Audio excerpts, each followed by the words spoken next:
what makes something musical. Anybody that's a true musician to me is all about telling a story. I want to hear emotion. The fact that my music is maybe a little more intentional and studied is because of what I grew up listening to.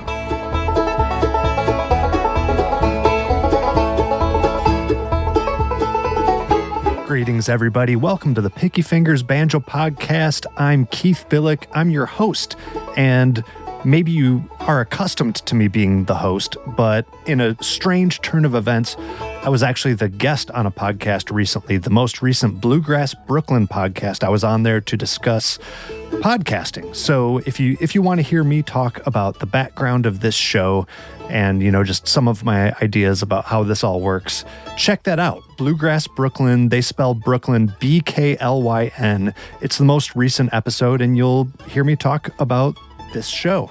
One thing I also made sure to mention on that episode was the importance of my Patreon supporters. And I'm going to say it one more time here because it can't be said enough. I really rely on Patreon membership, my VIP, very important pickers, to, throw me a few measly dollars per month, and it all adds up, and it all helps greatly to keep this show on the road. So patreon.com/banjo podcast. Like I said, if you have an extra few dollars and you value these banjo interviews, please consider doing that. Once again, patreon.com/banjo podcast. Now, one of the perks of being a VIP is that we have these monthly Google Meet video calls where we just get to hang out and talk about whatever comes up. It's usually banjo related, but sometimes not.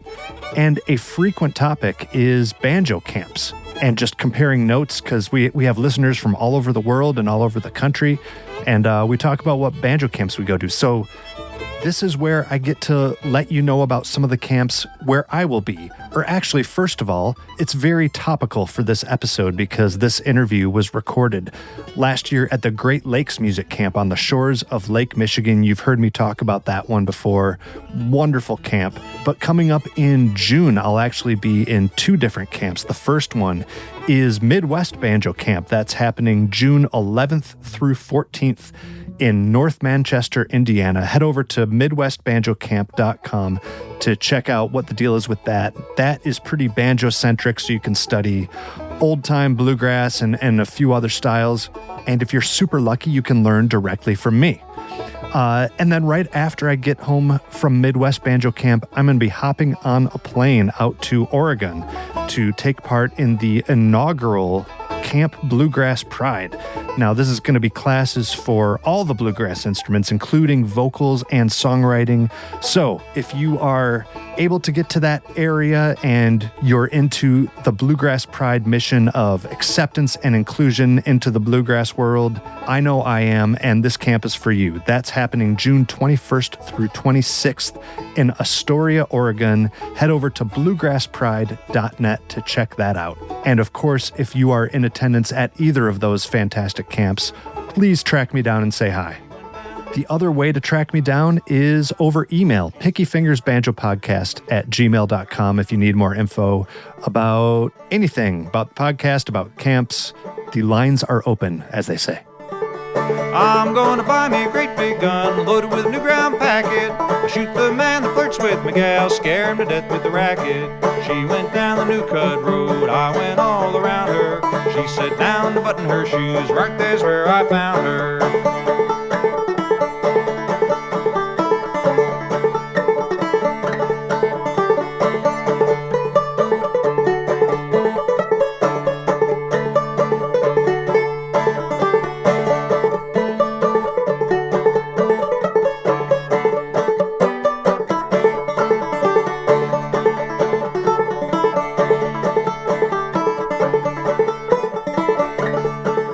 Today's featured guest is Bruce Molsky.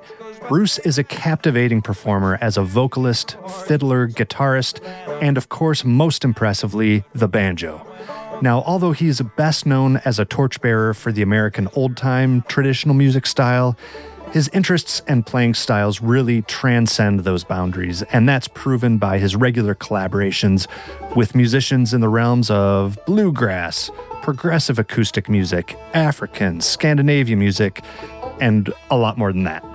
He also happens to be an experienced teacher with a real knack for inspiring students and getting deep into what makes music work. So, let's hear all about it directly from the man himself. Give a warm Picky Fingers Banjo Podcast welcome to the one and only Bruce Molsky.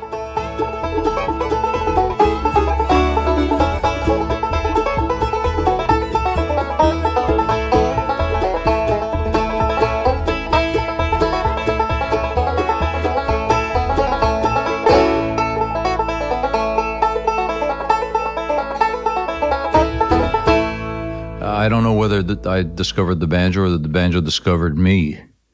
But when I was a kid growing up in the Bronx, New York, I had access to a banjo, and I was in a school play, which was Alice in Wonderland, and I was Humpty Dumpty. And I wrote, I don't know where this came from, but I wrote a melody to the Jabberwocky, and I sat on the wall dressed up as Humpty Dumpty with my banjo and sang the Jabberwocky. And that's kind of where it all started. But then I put it, and I was in grade school, but I put the banjo aside for a long time after that, and the real inspiration came way later. Well, that's one of the coolest first banjo stories that I've heard. I was not expecting that. I don't suppose you remember your Jabberwocky song, do you? You know, embarrassingly, it came back in my head recently, and we're talking. This would have been 1966, 67, a couple of years ago. Yeah. But oh my gosh, I haven't played it. If you want to reprise it, I'll definitely allow it. I only remember the first verse. I have to, let's see, I don't even know what key to play. I mean, my voice probably hadn't even changed yet. Wouldn't be that. Give me a second here.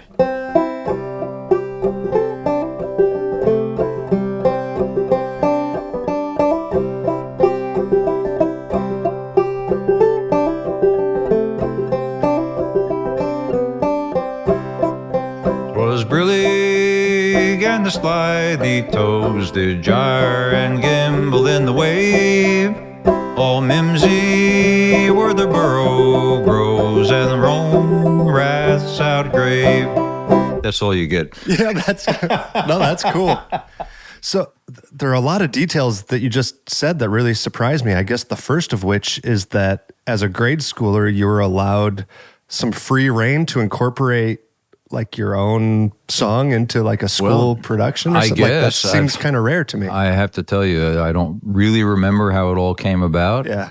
But yeah, I knew, I mean, I grew up, I'm an urban kid, but I grew up, my sister, when I was about 12, I had just started playing the guitar. My sister gave me a Doc Watson album. Oh. She's way older than me, and that was a birthday present or something. And I immediately kind of found that kind of music really resonated with me. It was, the same way, like, if your listeners know that we're here at Great Lakes Music Camp, we had a faculty concert last night, and I played a Bob Dylan song, which I'd never played for anybody. That kind of music was Doc Watson and Bob Dylan. I mean, stylistically, not so close, but the idea that you could just take a wooden thing with metal strings and be so expressive by yourself really kind of got me. Yeah. And so I became interested in bluegrass music in the beginning. Didn't really stick, but I liked finger picking banjo, And I guess I spent my whole teenage years locked in my bedroom trying to figure out how to play stuff, and that was probably where it started. Yeah, that's amazing. So then you had the Doc Watson influence. You kind of dabbled in some bluegrass, but was it guitar that was your first instrument that you actually worked at? Yeah. Guitar was. I never had but 6 months of music lessons when I was 11. In the New York City public schools, the great jazz pianist and educator Billy Taylor had a program that went on for like 40 years called Jazzmobile, where he brought other great jazz artists to the public schools, and they presented to kids. Wow! And when I was in probably the 5th grade, he came to my school, and that was the moment that I realized I not only loved music but wanted to play. Yeah. And I went, and he had, I'm an educator now, and I've learned what a teachable moment is, and he had one with me. And that was the day I went home and I asked my parents, could I learn to play the guitar? And they sent me around the corner to this folky guy, and I had a half-hour lesson. But yeah, and we would play 15 minutes of the Carcassi classical guitar method, and 15 minutes of one verse of 2 or 3 folk songs. Okay, so you had a bit of a variety. And after about 6 months, he threw me out. For what reason? He said, "I taught you everything I know." Oh, God. Not that I was that great, but he, maybe he wasn't either. I don't know. Yeah. But this is 1966, 67. And then it just that was when it really started for me. Going back to what you said about you learned how to identify a teachable moment, talk about that more. Like, how is there something that you see in a student where you realize that they're really getting something, or you're having an influence on them? Is that what you meant? Yeah, I hate to think about it as, I'm not trying to influence anybody, but I'm just trying to show them what's available. Yeah. And I've always got my radar up to see if it seems to be inspiring them. And it could be body language, it could be them getting excited about a certain thing. It could be this morning in a workshop here, we have a young student who was asking me questions about rhythm. How do you use your bow on the fiddle, and how do you stay solid in your rhythm? And that's a great jumping off point. But I'm kind of a stream of consciousness teacher in that respect. I'm always listening to see what resonates with the student, and then if you find that hole, go down it. Yeah.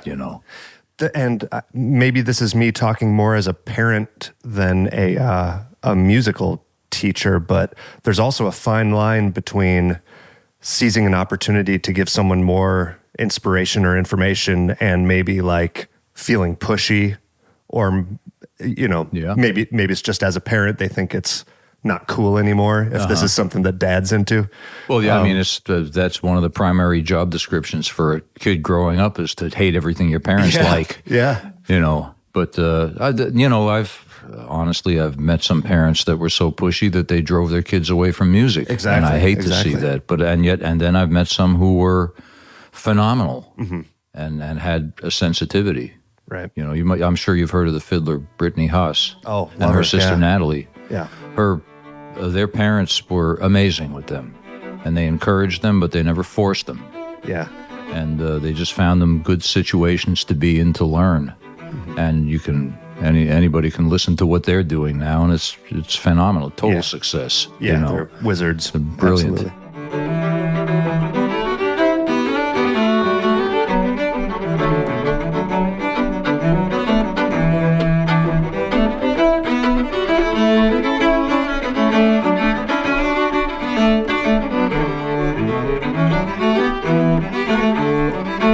So tell me how the banjo returned. Obviously, we had this very groundbreaking performance as Humpty Dumpty, but how did it find its way back to you, as you put it? How did it discover you again? Well, I was playing the guitar, and fast forward a few years, I didn't do so well in college because looking back on it, I probably studied the wrong things. But I went to started going to some weekly jam sessions at a local bar outside of the Cornell gates. I lasted at Cornell for 2 years. Okay. And that was that. And they were done with me, and I was done with them. But in that time, I discovered I'd bring my guitar to this session. It was at Johnny's Big Red Grill in Collegetown, Ithaca, New York, where I just visited recently for the first time in a long time, and boy, it's changed. It used to be just kind of dilapidated student housing and a few bars. Now it's like a city of its own. All slick, yeah. Oh my gosh! But Johnny was, he hosted sessions there every week, and there were, guitars and fiddles and banjos and hammered dulcimers and harmonicas and just people singing. And I met great guitar player John Miller there, who eventually really established himself in the Pacific Northwest. I met a banjo player there, Howie Burson. Yeah. And Howie was, he wasn't a Southern old-time player. He was he played New England music and Irish music. Okay. And I still remember sitting across the table, staring through our beers at each other, and him playing the Staten Island hornpipe clawhammer style on the banjo. Okay. And that was one of the first things that kind of, wow, that's really cool, And I didn't know what clawhammer was or anything. I'd only heard, Earl Scruggs and the Jabberwocky. but that's it. I started playing the banjo then. There was a guitar shop or musical instrument shop in Ithaca called Guitar Works. Okay. And I was one of those young kids that they would kind of sneer at me when I walked in the door because they knew that I didn't have any money. You weren't going to buy anything. You're just going to take I eventually up space. did, but at that time, Tony Trischka would wander through there, and Russ Barenberg, I think, worked there. Okay. And I think Eric Aceto, if I remember right, he was around there at that time. And these guys were, they were way older than me by like maybe 5 years. But it seemed like a lot. At that age, it seems like a big thing. But I just kind of got the vibe, And all these years later, Tony and I play together all the time. Yeah. So that music store was a bit of like a social meeting spot for some of you folks? I fell in love with a banjo, and I'd grab it off the wall and sit in the corner and hope nobody would hear me. Yeah. And just play. And I eventually bought it. But those music sessions were one of the first things that got me going. And shortly after that, I returned to, you can edit this out if you want, but I as penance, when I flunked out of Cornell, I went to the Tompkins County, New York Extension Service, and I got a job on a farm. This was my idea of joining the Foreign Legion, Okay. And I spent the summer baling hay and doing that kind of stuff. And I had my sister's high school band fiddle. Mm-hmm. And every day after 14 hours of work and second milking, I'd go down out of earshot, and I spent the whole summer trying to learn to play one tune. On the fiddle now? On the fiddle. Okay. And by the end of this, and just scraping away, and by the end of the summer, I could play one tune. Following that, I went to the Galax Fiddlers Convention, this is 1974, and discovered the whole scene. Yeah. But then I came back, and I was living in New York City for a while and started going to the sessions every week, and kind of met the scene. It was very social. So who else influenced your playing at that point? And I guess I'm talking more about banjo, but I'm curious to hear whatever you were discovering, whether it was fiddle or banjo or guitar. Recordings and old people that I got to meet. I guess if you listen to my banjo playing, it's mostly influenced by Wade Ward. I was definitely going to ask about that because, I'll put in a plug. I'm very proud to have Peghead Nation as a sponsor of the show, and I know that you have a course there all about Wade Ward, so it seems pretty clear that he must have had an impact on your style. Why don't you talk about who he was, I guess, and what did he play like, and how does that come out in your playing? I bought the old Folkways LP called Uncle Wade because I liked the cover. Okay. I've discovered a lot of music that way. I had a picture of a young guy sitting cross-legged with a banjo next to a picture of an old guy with a banjo, not sitting cross-legged. Okay. And it was Wade Ward, both photos. But I bought it, and it was real. It's a classic recording.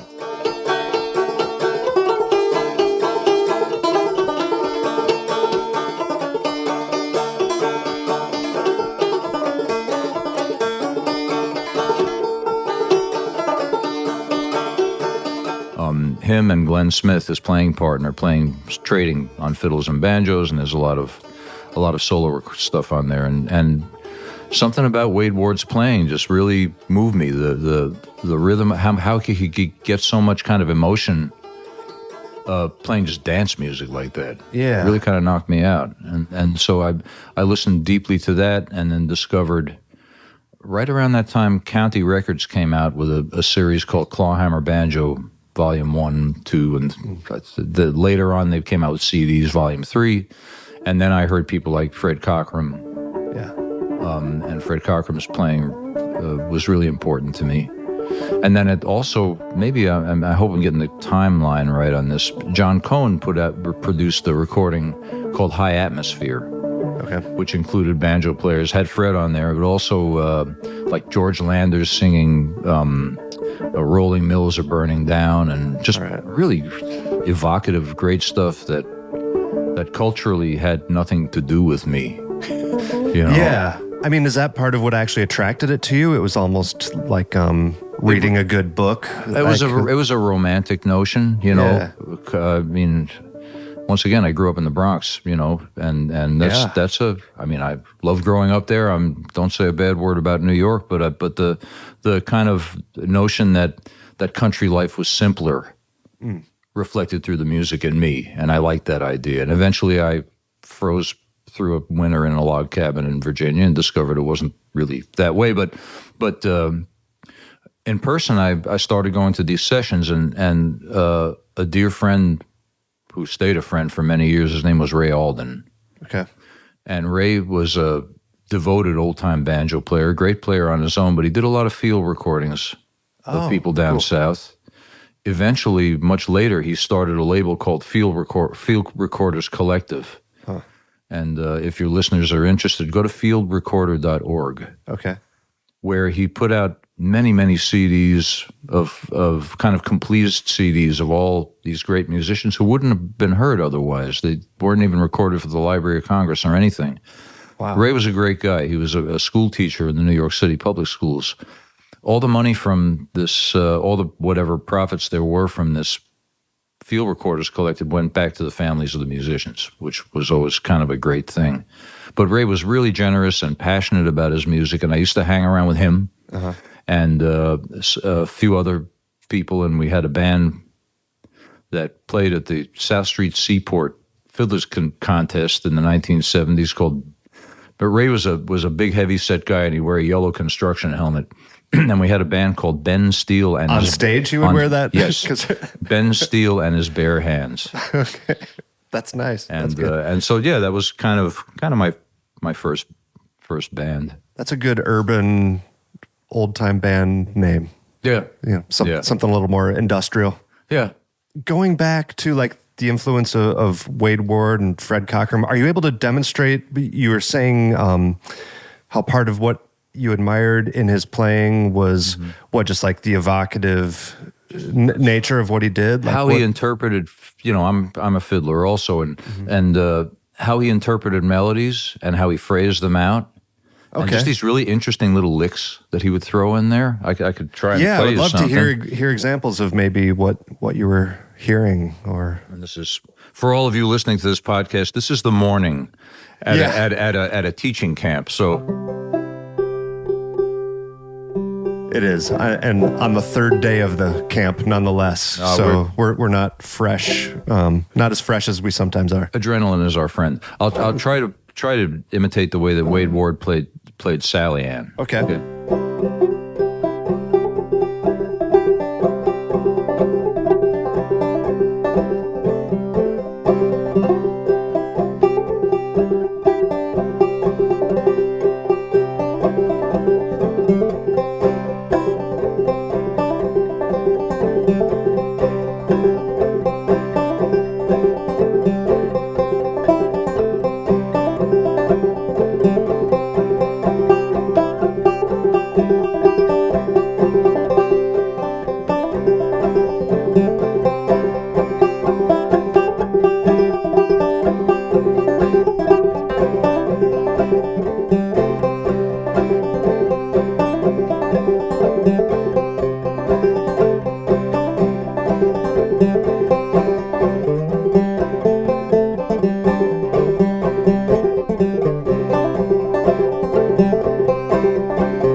Didn't sound like early in the morning to me. Oh, I love that tune. Yeah, it's wonderful. And I warned you that I was going to ask some ignorant to clawhammer questions. What is it about what you were just doing that was maybe unique to Wade? Well, the melody doesn't really go like that completely. But I think one of the things about clawhammer banjo and bluegrass banjo, same way, is how a good player can capture the essence of a melody but you don't have to play the whole melody. Ba-dee-da-da-da-da-da-da-da-da-da-da-da-da. I dropped a few notes out of there, but the important notes in the phrase, hopefully, are there. Yeah. Right? And really interesting little licks that he did. I've listened to his recording of it, I don't know how many times, and he plays. He does this. Sorry. It's like a punctuation mark at the end of the sentence. It's not the melody of the tune, but it to me, it's emotional.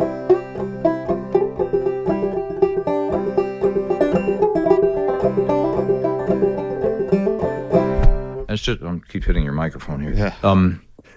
It's cool. Yeah. It's cool. The other thing about his playing is, the banjo's a drum, and the way that he kept time was so solid. The way he brushed the strings, between melody notes, and a lot of times he kept his brushes not on the strings he was playing the melody on, so that the thing would really ring out. And of course, he played a resonator, old master tone. Wade did? Yeah, kind of cobbled together. I forget it. The neck was 1 year and the pot was another year. And pretty common for those things. Yeah, yeah, but playing clawhammer on a bluegrass banjo like that is kind of tough because you have to hit it differently. The banjo I'm playing right now is an open back, old time style banjo, but a bluegrass banjo, you have to hit it really lightly. He must have had a perfect touch. I never got to see it. Yeah, the action is typically a bit lower, and unless he had it set up differently, I don't know. Yeah, somebody would, some banjo, someone out there, nerd out there would know. Yeah, absolutely. Sorry to interrupt this incredible episode, folks, but I couldn't go any longer without telling you about a few of the official sponsors of the Picky Fingers Banjo Podcast. Are you looking to improve your playing by learning directly from one of the world's most talented players and instructors? It sounds too good to be true, but it's a reality over at pegheadnation.com. With Peghead Nation's streaming video courses in banjo, guitar, mandolin, fiddle, dobro, upright bass, and ukulele, you can learn bluegrass, old time, and plenty of other styles. PegheadNation.com features a great lineup of courses. This is just the banjo section. You can learn beginning banjo or bluegrass banjo with Bill Evans, old time banjo with Bruce Molsky, the banjo according to Danny Barnes, contemporary bluegrass banjo with Wes Corbett, and banjo in the style of Earl Scruggs or J.D. Crowe with Bill Evans. Now, regardless of which one you choose, it's going to have high-quality video and audio production, downloadable notation and tab, play-along tracks, and plenty of tunes. And the best part is that listeners of the Picky Fingers Banjo Podcast get their first month for absolutely free.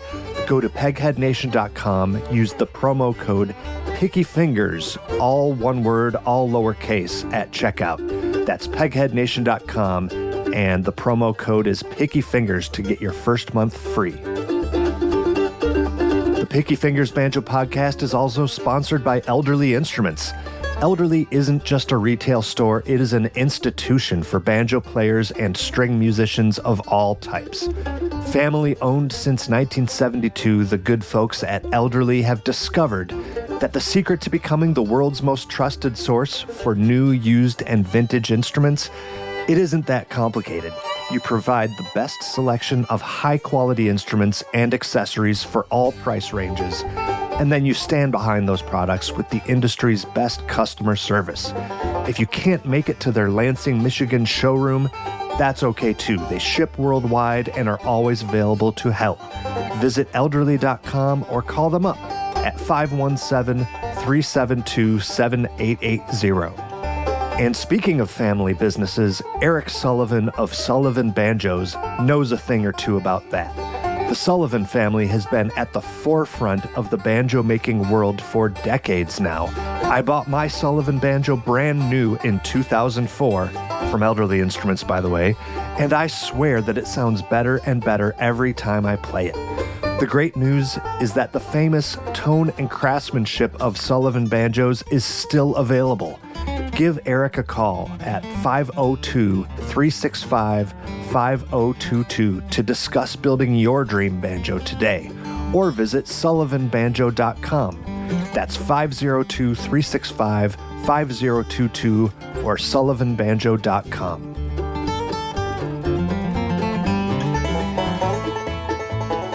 The Picky Fingers Banjo podcast is sponsored by Bluegrass Country Radio, America's oldest bluegrass, old-time, and Americana station. Shows are curated by real DJs, not computer algorithms. From classic bluegrass and traditional country to the best current artists, you'll find it all streaming at bluegrasscountry.org and on the station's free smartphone apps. That's bluegrasscountry.org. Maybe now's a good time to dive into some of this banjo versus fiddle stuff, which I'm sure you've thought plenty about. You mentioned about how you don't need to necessarily hit every twist and turn of the melody as long as you hit the touchstones, I guess. Yeah. Talk about what that's like, being able to render that melody on the fiddle and then maybe having to cut back when you play something on the banjo, or how much crossover is there between what you play on the fiddle and the banjo? I think here's the thing. I've thought about this for a long time because for being primarily a solo musician, what comprises a complete piece of music? This is kind of getting in the weeds a little bit, but for a piece of music to feel complete, there has to be a sense of phrasing, there has to be rhythm, there has to be, in certain cases, certain ornamentations. And you have to accomplish all those things on one instrument playing at the same time. On a fiddle, there's one way to do it. On a banjo, I feel like it's often a trade-off between what you do rhythmically and combining it with as much of the melody as it makes sense to put on there. Yeah, and I can only demonstrate it. There's a tune that comes to mind is "Polly Put the Kettle On," which is another one that Wade Ward played. Ba-da-dee-da, Can I play it on the fiddle for you? Please demonstrate any of this. I would love to hear it. Then I'll destroy it on the banjo. I have a confession to make. I don't have a capo with me, so when I play it on the banjo in a second, it's going to be a whole tone lower. Key. Okay. So this is kind of a fairly typical way of playing "Polly Put the Kettle On."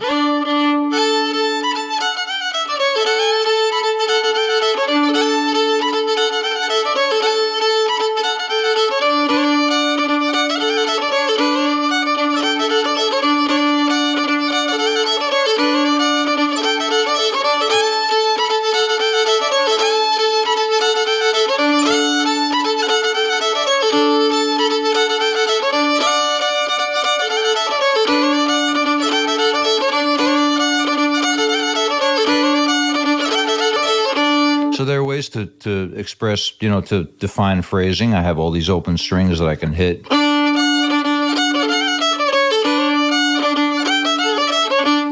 It kind of jumps the beat a little bit. Use the open string below the melody note to get little drum beaty kind of things. But on the banjo, the options are different. Yeah. Ba-da-dee-da-da-da-da-da-da-da. That phrase plays through the beat, and it's kind of hard to do that on the banjo without the bottom dropping out of it. But we have little devices like rolls. Some people call it the Galax lick. So if I would have ba-da-dee-da, ba-da-dee-da-da-da-da.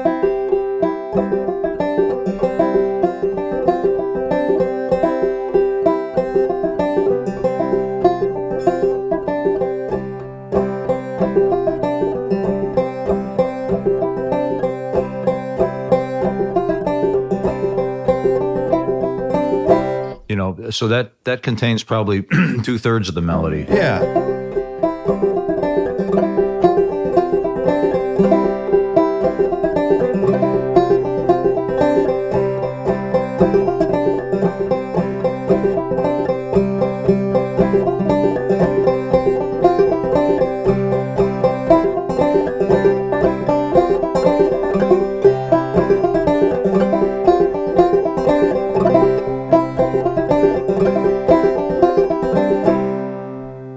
Yeah, it's amazing how much our brains can imply and connect the dots when you set up the structure like that. Totally. The thing that you referred to as the Galax lick, is that the ba-da-din, the lead-in, it's a pickup sweep kind of thing? Yeah, it's a pickup. It's this.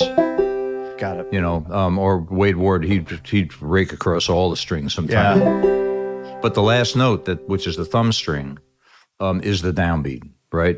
And so that kind of replaces the idea of playing a long stroke that anticipates the downbeat. The bluegrassers call it a push. Yeah. Yeah, that's what I was referring to, where it kind of jumps the beat. Right, Yeah, so if you're going to count it in, you go 1, 2, 3, 4, 1. That's the long bow stroke that leads through the downbeat. Yeah, that's really cool. And I find it amusing that you called it the thumb string. That's a cool way to refer to it. That's what the fifth string. Yeah, this is fifth string. Yeah, for all you people that speak a different musical language. Yeah, the thumb string. The fifth string's the one you play with your thumb. But it's easy to know exactly. Like everybody knows exactly what you're talking about when you say that, though. That's cool. I never thought about that. Yeah, I like the example of your student's question this morning because it was something that I wanted to get into with you, that I think part of the reason that you're so successful as a solo musician is the amount of rhythm you're able to inject on a fiddle, which maybe it seems normal to you, but it's unusual for me to hear that much rhythm out of just a fiddle. So what was your answer to the student, or maybe what would you say about how you're able to do that? She was looking for advice how to make her playing more solid, you know, and there are a few different things you can think about to make your playing more solid, and one is, you know, ringing those open strings that are adjacent to the melody at certain regular intervals in a tune. You know, when I start people on the banjo who haven't played very much, you know, there's a basic strum we call a bum ditty. Yeah. And it's not just playing it in time, it's playing it with just playing it consistently every time. And that's your basis for anything that you build out around it. So I said that in more fiddleistic terms because it was a fiddle class, but marking those beats at the beginning of a phrase, but also a metronome never hurts. Yeah. Tony Trischka, who I played with for years, almost every time he gets to a gig, if there's time, he'll go lock himself in a room somewhere and play with a metronome for 5 or 10 minutes just to, you know, lock in his awareness of time. He has a great time anyway. Another thing is play for dances. Oh, yeah. I played for, I don't know how many dances I played for coming up. And they're great because you get the room full of footsteps become really solid when everybody does it together, and you read people's body language, you know. And to play music well, you got to play with your whole body, especially dance music. And that will solidify your timing a lot. Yeah. Yeah. Can you feel the effect that your playing has on the dancers? Are you able to vary it? I know it's a give and take kind of thing. No, it's a conversation when it works right. I'm not a contra dance musician, but something that I know contra dance musicians do is they choose tunes that, you know, you have this step in contra dancing called a balance, which has a specific rhythm, and they choose tunes that have that same rhythm at the same place in the dance figure. Okay. That also comes from a dance tradition where the dance figure is the same length as the tune. In old time music, we're more like providing the beat. That's what I'm more familiar with. We're just kicking the dancers in the pants and keeping them off the floor. That's all. Making some noise. Yeah. Okay. Yeah, I'm not familiar with all of that. That's really cool that it's that structured. Yeah. But you get a lot of energy from dancers.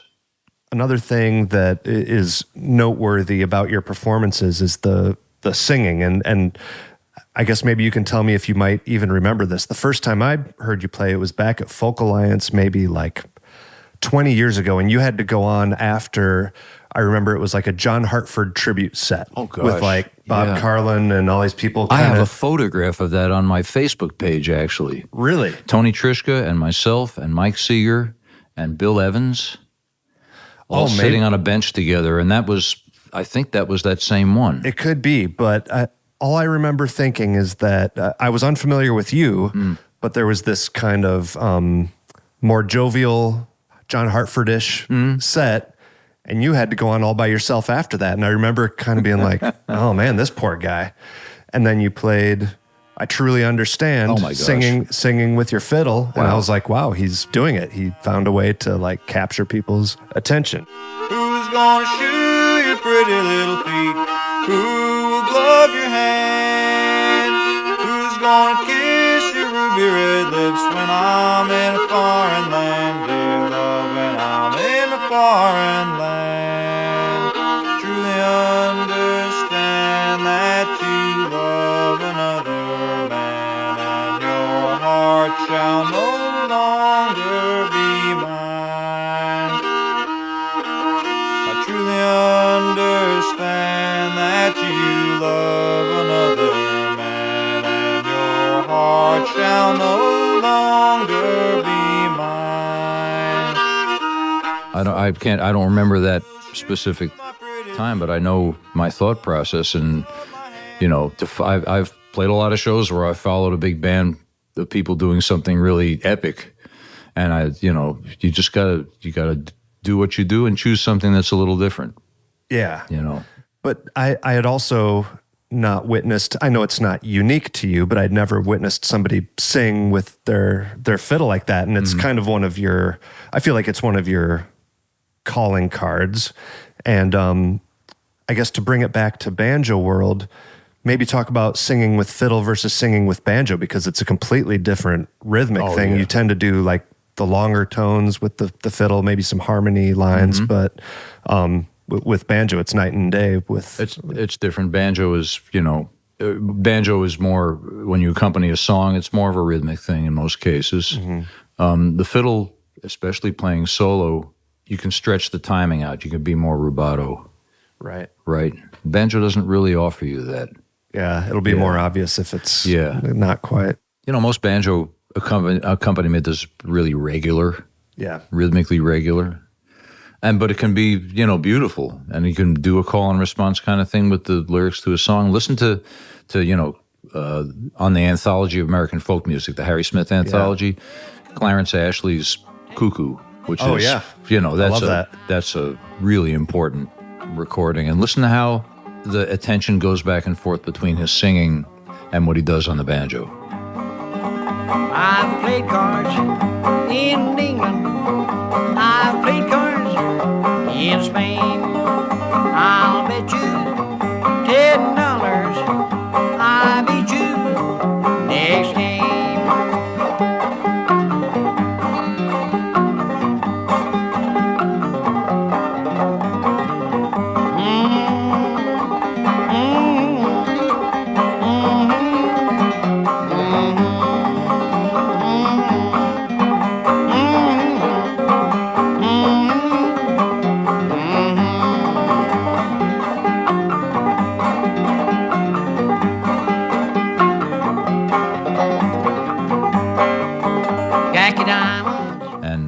Rhythm is rock solid.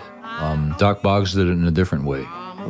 But on the fiddle, I know that I tend to stretch things out when I'm playing by myself. And the kind of songs that I choose tend to be that way. Anybody that's listened to my music knows that I like really sad songs. You can stretch them out. In general, or for the fiddle specifically? Well, for just generally, I never. It's not on purpose. It just kind of ends up that way. Well, yeah, I just mentioned I truly understand, and that's pretty depressing. It's good depressing. There's good depressing and bad depressing. Oh, I enjoyed it. Yeah, I didn't mean to say that. I think the fact that you play a lot with Trishka and you have a lot of collaborations outside of old-time music means that there's something about your playing that branches out. And I guess if I was going to describe it, I'm not saying that I think this is true or that I really think this, but I think old-time music can sometimes be criticized for being like scratchy and out of tune, and people have this idea of how old-time playing can sound, and I know bluegrass gets criticized for a million things too. Sure. But I think part of the reason that your playing appeals to maybe broader people is that, I guess speaking for bluegrassers, we look for maybe more virtuosity with the playing, and I think you've done a really great job of like playing with this really refined sound that's like still true to the old time style, and it's like the perfect answer to that type of critique.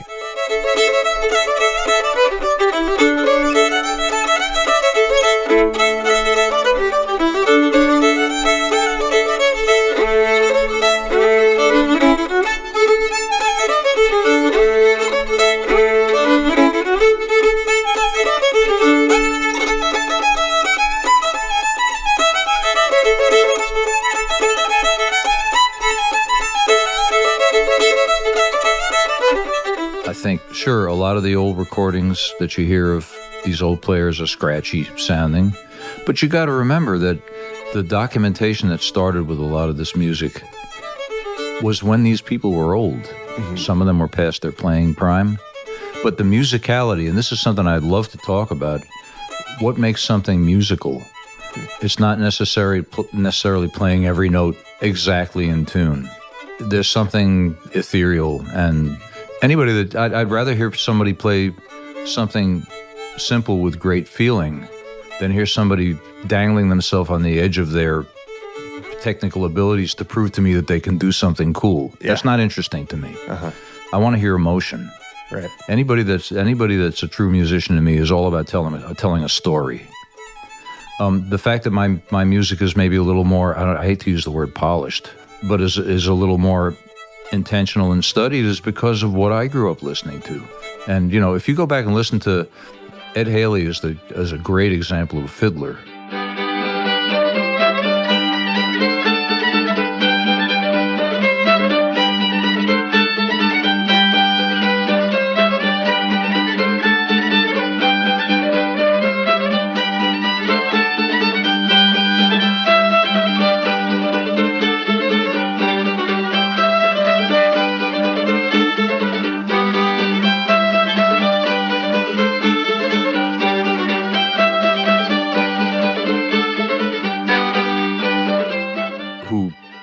The music an order of magnitude greater in development and ideas.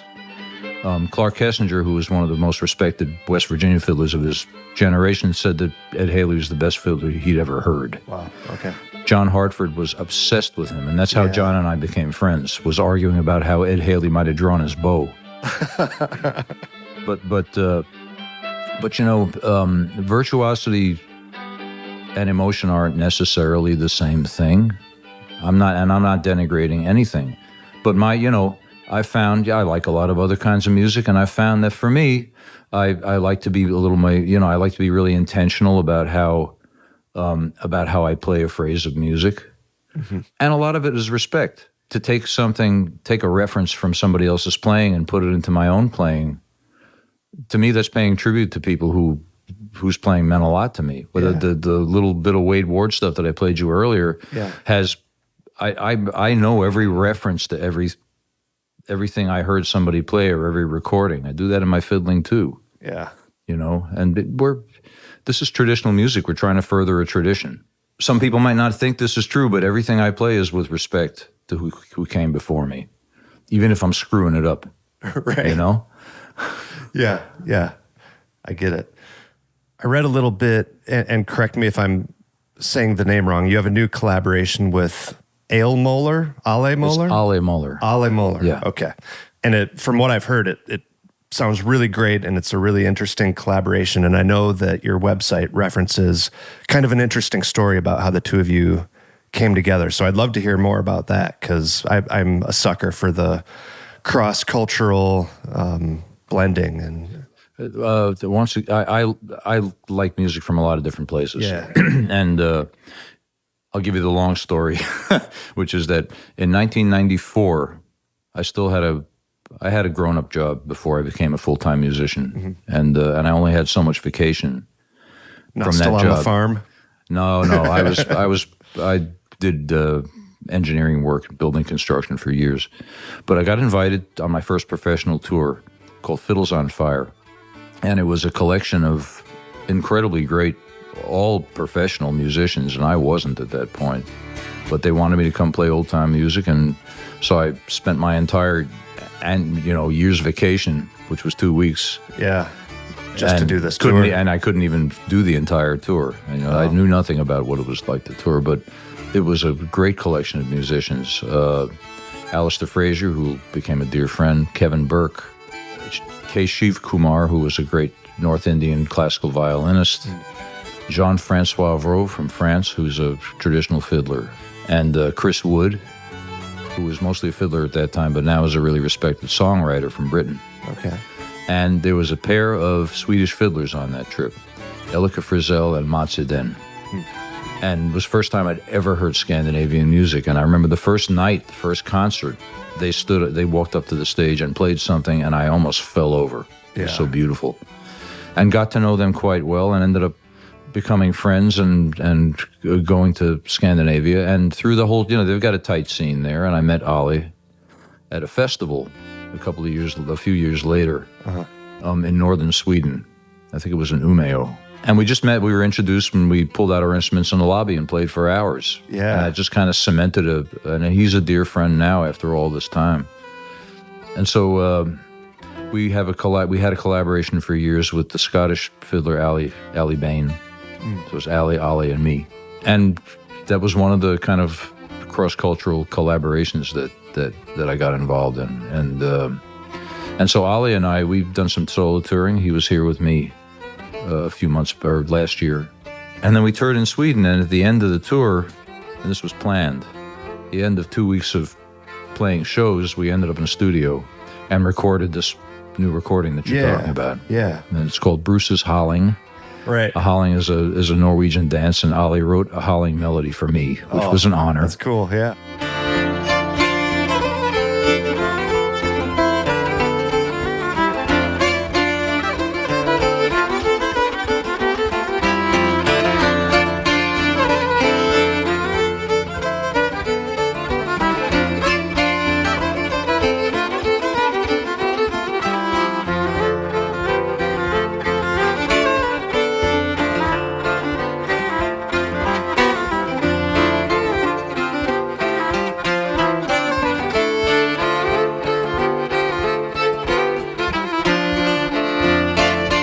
But it's a mashup of Scandinavian and American and other kinds of music. That's another bit of proof, I think, that there's lots of common ground between cultural the music as a language type thing. I'm really proud of that one. What's the instrument that he plays? He calls it a drone mandola. Drone mandola. But it's at this point it's gone through a bunch of evolutions. At this point, it's a 6-course mandola.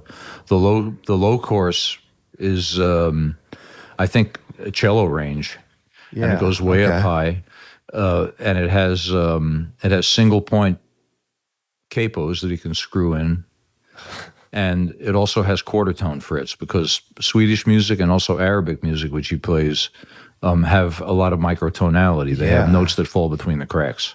Okay. And it's become really popular in Sweden. Really? But it's a crazy instrument. Yeah. It looked crazy, and it sounds more or less like a mandocello or something. It covers that range, but it goes all the way up to mandolin. Yeah. Wow. And he can play it, boy, oh boy. So what was that like when you had this meeting at you said it was a hotel and you played for hours? Yeah. But how do you find common things to play? Is it you just trying to hang on for dear life while he shows you a Scandinavian tune? Or? It's a long time ago, but I'm sure we just, we'd launch into a tune. And the first thing, the way everybody has their own way of finding their way into a piece of music. Yeah. For me, I listen for phrasing. And, you can, if the bits of melody that you play are at the same time as the other bits of melody the other person is playing, you can play the wrong notes. But as long as the breath falls in the same place, you can get close. And I still learn tunes on the fly like that. And just hearing chord movement, if I haven't got the melody, just follow the chords. Yeah. And you just find your way in. And I'm sure that we just thrashed away and found some stuff I don't even remember anymore. Yeah. That's cool. On a collaboration like that, you've demonstrated such a reverence for American traditional music. When you collaborate with someone like that, do you feel like you are taking on a reverence to Swedish music, or are you more like a representative of the stuff that you have coming with you? The thing I've discovered is that all the sort of stylistic nuts and bolts that I use in my own playing, the American stuff, work well with other styles. Okay. So I don't try to imitate a Swedish fiddler when I'm playing a Swedish tune. Okay. There are already plenty of great Swedish fiddlers that can play Swedish music. I don't need to do that, but I love the melodies. Yeah. You know, and if I can make them work with how I play in my language, to me that's the collaboration. You know, I'm not looking for the greatest common denominator. I'm looking for ways that my language can embellish or enhance or just fit with somebody that plays that. Elika Frizzell, who I mentioned earlier, she played with a kora player, you know, the African calabash I love harp. kora. His name was Solo Sissoko. We lost him a few years ago. And they had an incredible thing going between Swedish and Senegalese music. And I got to tour and record with them. Oh, wow. And found lots of common ground with Solo, you know, and his playing rhythmically. A lot of times you can't say why it was, but we found there was just a lot of stuff we could play together. Yeah. We enjoyed each other's timing, and it was rhythmically really comfortable. So I'm always looking for those things. Yeah, But I'm not trying that's to. so interesting. I'm not Yeah. trying to imitate what anybody else is doing. I'm just a lot of it is just respect. Just trying to find what fits and Yeah, and it doesn't always work. Have that conversation. Yeah. What does practicing look like for you these days? Is it mostly just learning tunes or figuring out what you need to do for your next gig, or are there still like skills that you're trying to woodshed through and stuff like that? I'm always trying to learn. I always this is probably a terrible analogy, but I used to design piping systems for telephone company buildings. Okay. And the telephone company this has got to be the most boring thing, and you can all skip ahead. But they had the telephone systems have incredible redundancy. You know, if something goes wrong, there has to be a backup system. Yeah. And they had what they called pinch points. And every time you identified a weakness, a pinch point in the system, you would fix it, and that would identify another one. And that's how I approach playing. There's always something about my playing that I think is the weakest spot. It's a whack-a-mole kind of system. Yeah, and so I fix that, and it identifies something else, and that's my way of like trying to get better. And it could be just how I express an ornament. I mean, it could be really little stuff. Yeah. But those are the fine details that keep you moving. And I'm always looking for new repertoire and things like that. Yeah.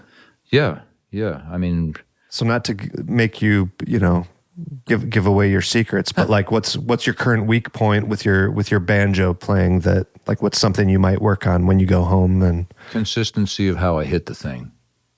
It's always been a problem for me. I'm not the cleanest banjo player in the world. okay. And I rest back on my laurels and my rhythm, Yeah. but I hate missing single notes. Okay. So you like know, and accuracy. accuracy. Accuracy. And to practice that, first of all, anybody that practices anything needs to have enough gumption to slow down. Slow. Exactly. And so a lot of times I come back to some of these West Virginia banjo tunes that are very more delicate and slower tempo, and try to play them as clean and consistently as I can. Lee Hammond's from Pocahontas County, West Virginia, was a inspiration. Okay. And there are recordings of him out on YouTube that people can hear. But that kind of forces you to Yeah. be honest about what Well, your it's, technique you know, is. when you're playing slow, everything that's not quite right is visible. Yeah. You know, I do the same thing on the fiddle. Do we have any audience questions? That part of the cool thing about Great Lakes Music is we have spectators. So I'm going to repeat real quick on the microphone just so folks can hear.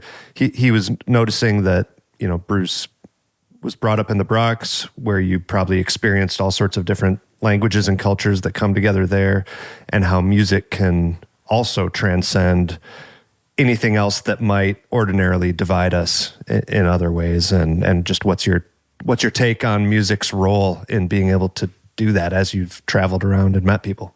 And it's a great question, because it's really important to me that I always wanted to engage people. Being kind of a shy person in some respects, but music was always the way I could connect with people. And especially, I mean, even back before the world started to go to hell in a handbasket like it is now, it was always really important to me that people's that people from different cultures shared certain things in common. You know, it's the intersection of sets in a Venn diagram and Boolean algebra. I mean, it's just we have way more in common as human beings than we have differences. I really do believe, and that's music gives us optimism in that way, and I think it may not solve specific geographical or political problems, but by God, it pulls us together, and playing music in different styles in my own language, like we've been talking about, so that proves to me that we got way more in common than we don't. Yeah. And I think that's really kind of it for me. And you know, important to celebrate our humanity together. That's kind of where it's at for me. Yeah. Good question. Thank you for that. I also solicit Facebook for questions, and I think I had a few come in on that. Were they AI questions or were they human being questions? The one that is apparently from Ned Luberecki is definitely artificially intelligent, if that. Well, he's artificially intelligent. That's what I'm saying. We'll save that one for next. Brent asks, do you have a go-to or any go-to sources for finding new fiddle tunes? Oh, boy. You know, it's so much easier now than it was before the internet. There's a great website run by a man named Larry Warren. It's Slippery Hill. Mm-hmm. And the URL is slippery-hill.com. It's just his labor of love, but it's just a huge collection of field recordings. The rough stuff. You have to listen through some of the bad fidelity, and once again, people who are old. But that's a great resource. The Library of Congress, if you go on loc.gov, you can search. You can find a lot of stuff there. Mm-hmm. I discovered a website recently that's devoted to all the recordings made by Murph Gribble, John Lusk, and Albert York, who were African-American musicians who recorded for the Library of Congress twice in 1940s. If you just put in Gribble, Lusk, and York, that website will pop up, it's got all the recordings on there. Yeah. Go to fieldrecorder.org, because a lot of their CDs they've put out, you can stream a lot of the music from there. University of North Carolina, Chapel Hill has a great folk archive. Wow. And YouTube, there's a whole lot of stuff bootlegged onto YouTube. Yeah. So if you find, you know, the way that I kind of learned a lot about this music before the internet was available was, you know, you'd read the back of an album cover. Right. And it says the album cover was so-and-so, and that they learned from so-and-so. So then you run down a recording of whoever so-and-so was, and you read the back of their album cover. Yeah. And it, you know, it just kind of goes from there. That's probably my biggest complaint about modern digital music. You know, it's so convenient in so many ways, but finding those like credits and the liner notes, it's kind of just a lost art, I guess. Yeah. But, you know, finding people with like interests, and, you know, we used to like write letters. I'm a fountain pen nut. And in fact, at my concerts, I sell a disposable fountain pen because I saw that at the merch table. I'm so irritated that cursive writing isn't being taught in the schools anymore, and I think it's an art form that's going to get lost. But anyway, well, if you were friends with John Hartford, that must have been something that you admired about him too. He has that famous script writing that he did. That and the transcriptions that he did of a lot of the fiddle tunes is just beautiful, just physically beautiful. Right. And then on to Ned's question. I hope this is an inside joke of some sort. He asks, what kind of razor do you like to use? He's asking that because I'm so glad that nerdiness is in fashion. Yeah. I really got into shaving with a safety razor a few years ago. Okay. And what kind of razor do I use? I don't really do that anymore. But Ned, go get yourself a package of feather blades. They're made in Japan. They are so sharp, be careful, but you'll get the closest shave that you ever had in your life. And are these widely available, or yes, or is this like a specialty item of some sort? Well, just type in feather double-edged razor blades, and I'm sure, of course, the first thing that'll pop up is Amazon, of course. Yeah. But there are a lot of crazy shaving outlets. I have a drawer full of safety razors that I have just gouged my face with until I discovered that modern razors, they kind of better. I mean, you can tell by looking at me that I'm not going to add much to this part of the conversation. So I'll take your word on the feather blades. Yeah. I think we have a few minutes left. Tell us real quick just about the banjo that you play. Oh, it was made around 2007. It was a custom instrument made by Kevin Enoch. Oh, Kevin yeah. is a great maker. Yeah, he's great. And he was near Washington, D.C. Mm-hmm. And he's a great player himself. And it's well, you can't see it if you're just listening, but it's a 12-inch pot with a solid brass tone ring and some really beautiful inlay and heel carving, some of which he invented. And on the heel cap is, I'm going to show you. Yeah. I used to like underground comics. Oh, yeah. And this is from a Zap comic, and it's a character called Alpha. There was Alpha and Omega. Alpha is a flying eyeball. Yeah. And Kevin got very excited when I asked him to do that. He said, finally something that's not a standard banjo inlay. Yeah. but so I've got that looks really cool. I've got the flying eyeball on my banjo. But it's a great instrument, and it's kind of warm sounding and does a lot of things. Now, did you order? Did you play it and buy it, or did you order this from him? No, and I ordered this from him. So were there certain features that you knew that were important to you? Yeah. Okay. It's got a standard scale length, but one thing that he did do. I like to play fretless banjo, and frets are like speed bumps. Yeah. If you want to slide over them. So what he did was, this is his idea. He put mandolin frets on it, which are much smaller profile. Yeah. And not as high. And so if I turn my left hand and use my fingernail, I can slide over them and get the sound of a fretless banjo. Oh, wow. Give us a little... yeah, I'll try.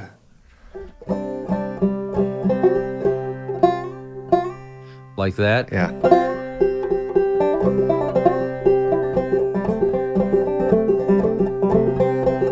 Like this.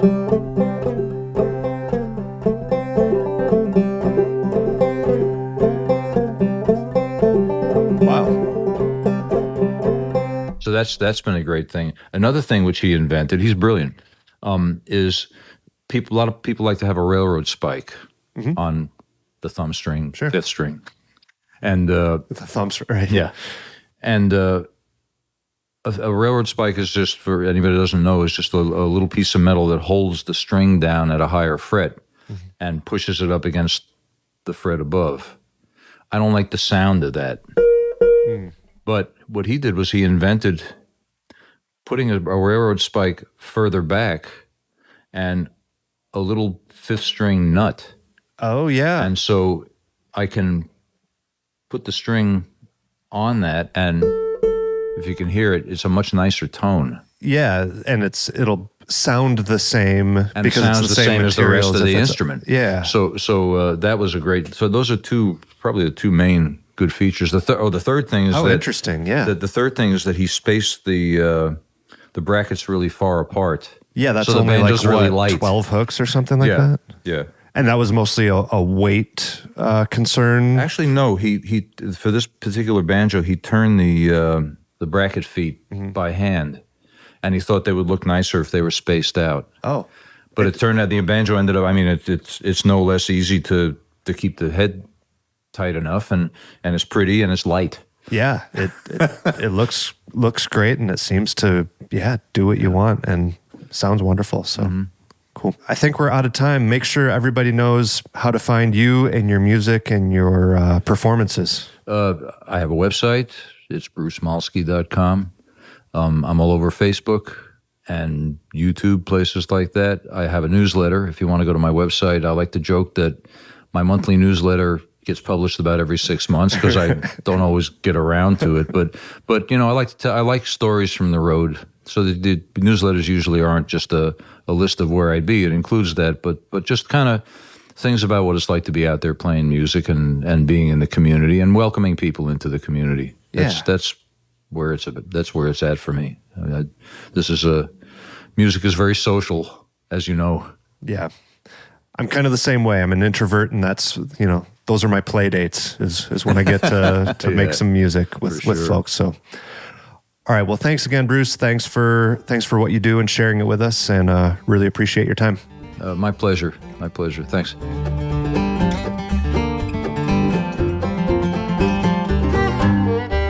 Thanks so much for tuning in to this episode. You heard a bunch of sound clips, and here's what they were. New Cut Road by Bruce Molsky, Black Mountain Rag by Doc Watson, Splice by Natalie and Brittany Haas, Mississippi Sawyer by Wade Ward, Sally Ann by Fred Cockrum, I Truly Understand by Bruce Molsky, Cuckoo Bird by Clarence Ashley, Georgia Belle by Bruce Molsky, The Jenny Lynn Polka by Ed Haley, and then several cuts by Bruce Molsky and Ale Moller. That was McKay's Old Four-Hand Reel, Gamal Brolops Polska. I'm sure I'm saying that wrong, but you can look it up. And then finally, Bruce's Hauling, also by Bruce Molsky and Ale Moller. Folks, if you enjoy what you heard, don't forget to support the show on patreon.com/banjopodcast. It would mean a lot for me for you to go over there and check it out. It sure does help. Or reach out to me directly, pickyfingersbanjopodcast@gmail.com. That's going to do it for this episode, folks. I'll see you all next time.